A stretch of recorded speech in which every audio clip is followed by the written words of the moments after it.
The ocean liners are the biggest and most luxurious watercrafts of their time, powered by oil and coal. The British ocean liners always travel from Southampton to New York. No matter if rain, fog, or even storm, they always go for it. They start their career always happy and cheerful, but then it ends with tragedy, scrapping, or retirement. This is Great Liners.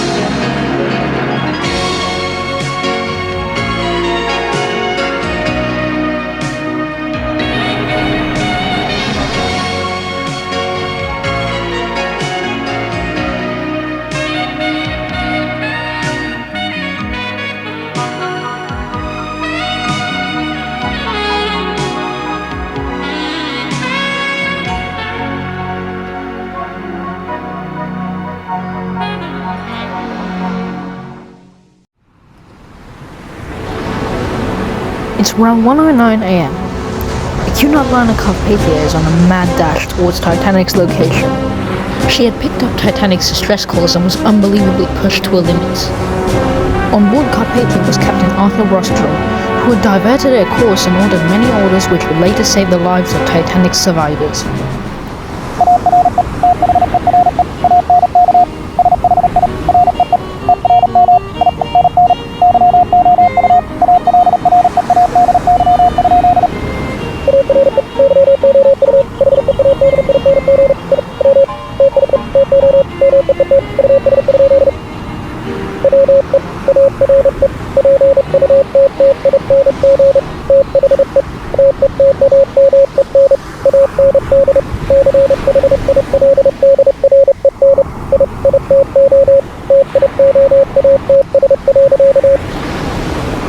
Meanwhile, Titanic was struggling to send CQD messages to some major stations like the Cape Race.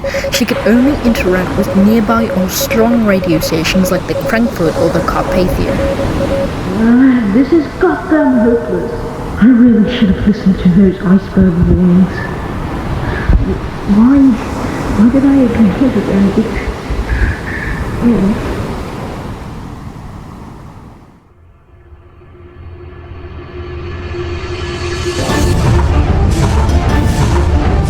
Carpathia's engines were roaring to life.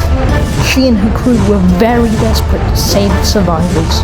Left and right, she dodged every iceberg in her way. Carpathia and her crew didn't know that this reckless journey was permanently damaging herself and that she would never be the same again. The engines feel funny. Who cares? As long as I save those poor souls, I won't even stop for a split second. While Carpathia had silenced herself on the radio, the 12 other ships in the area were talking amongst themselves.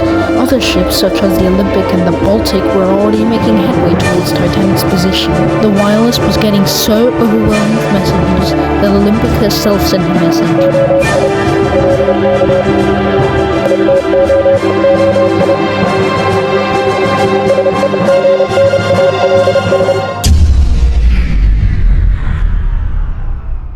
The Marconi wireless got so overwhelmed with messages that no ship in Titanic's area could send a message to one another for 3 minutes. Well, Californian was still, dozing off. Yeah. Anyway, after Olympic sent that message, she was trying to communicate further on the wireless, but then realized it was down. Damn it! Because of those idiots who didn't shut the hell up, I can't even send any more messages. A fight breaks out on the deck of the SS Virginian. The ship insists that the Titanic needs help, but the crew are not buying it, and they refuse to let the Virginian steer towards Titanic's location.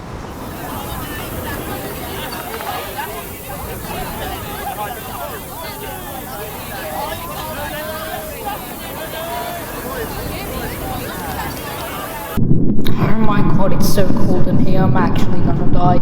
I cannot breathe, I'm struggling to breathe. Oh my god, this is so... Baltic, Olympic, Carpathia, please come quickly.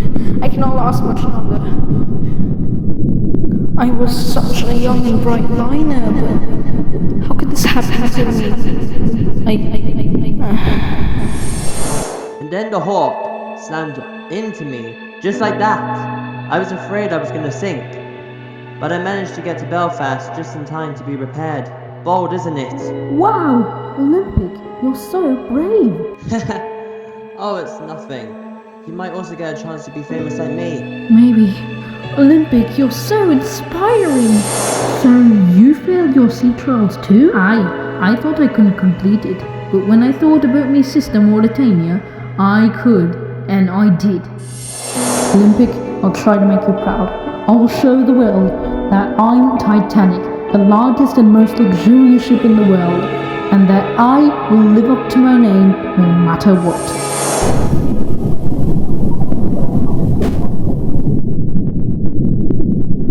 Now that Titanic had just died, it was up to the wireless boy, Jack Phillips, to send out CQD and SOS messages to nearby ships. Phillips was a very experienced wireless operator, but he was very underpaid, not taking his work with pride. However, there was another issue. While Titanic was foundering, her boilers were still burning, and because of that, excess steam was being released through the safety valves, which happened to run above the Marconi wireless room. This created a loud and deafening noise while the passengers were panicking. Phillips was struggling to hear what the other ships were saying on the wireless. The only ship he could hear properly was the Frankfurt, and he assumed because it was close by. In reality, it had a powerful radio station, and it was not near them at all.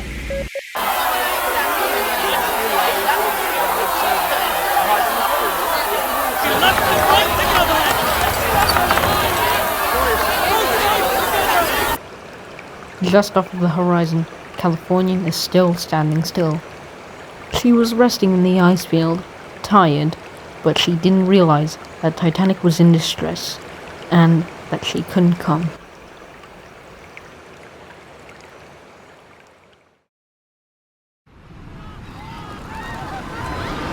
It's now 2:30 a.m., just 10 minutes before disaster.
Titanic had just broken apart.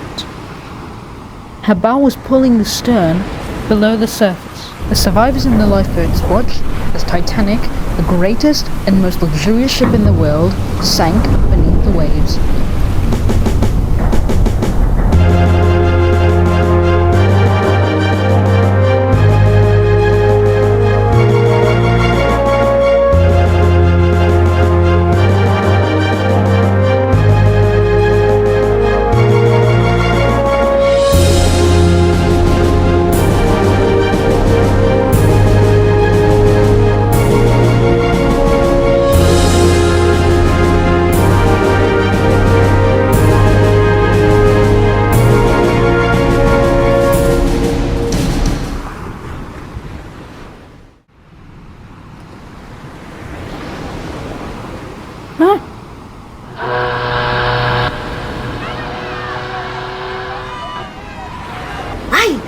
still alive.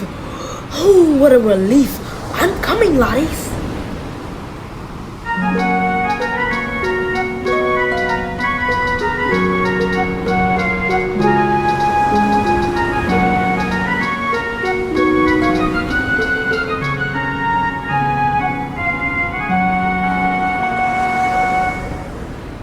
But then came the harsh reality.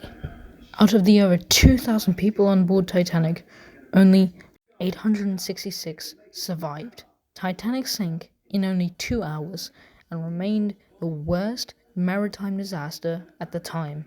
To this day, the Titanic disaster is remembered as the most famous ship disaster that ever occurred.